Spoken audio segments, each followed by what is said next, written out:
អូឈឺរយៈពេល2ខែនេះគឺសំបីតែសាច់ញាតិបងប្អូនបកើតក៏អត់មានពីណាគេដឹងដែរនៅឆ្ងាយអត់បានប្រាប់ពួកគាត់ទេ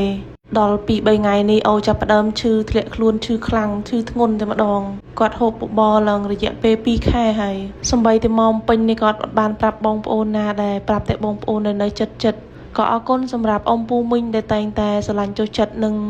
បារម្ភសួរសុខទុក្ខពីអូខ្ញុំក៏ខ្ញុំក៏បានតបគ្រប់គ្នាដែរដោយសារតែអត់សូវបានលេងទូរស័ព្ទនិយាយរួមទៅ2-3ថ្ងៃនេះគឺគាត់ហូបបាយអត់បានទេបងប្អូនពេលដែលហូបបាយទៅគឺហូបក្អួ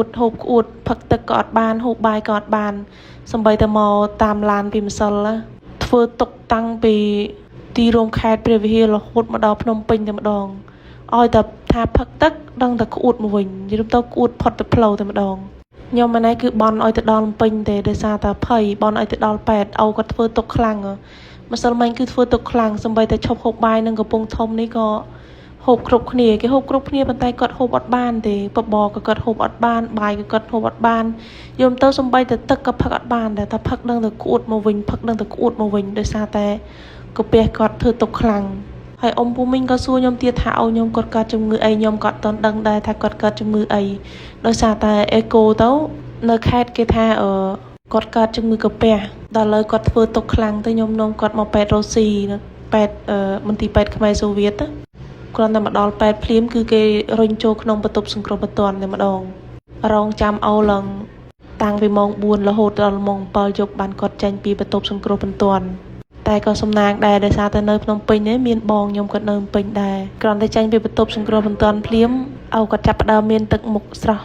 ឡើងវិញខ្លះហើយ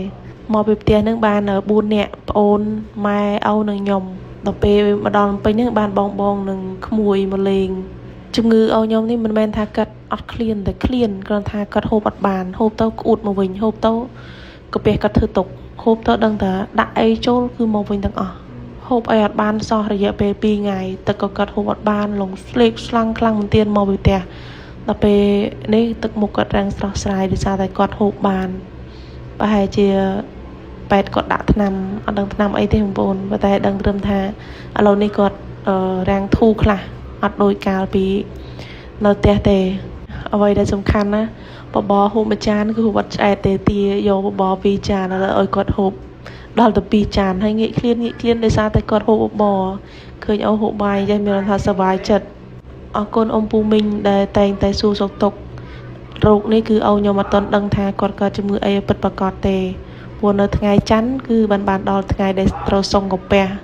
គឺជាថ្ងៃដែលខ្ញុំរងចាំលទ្ធផលអូអត់ដឹងថាអូនឹងកើតជំងឺអីទេសង្ឃឹមថាជាដំណឹងល្អនៅពេលដែលសុងកាពះរួច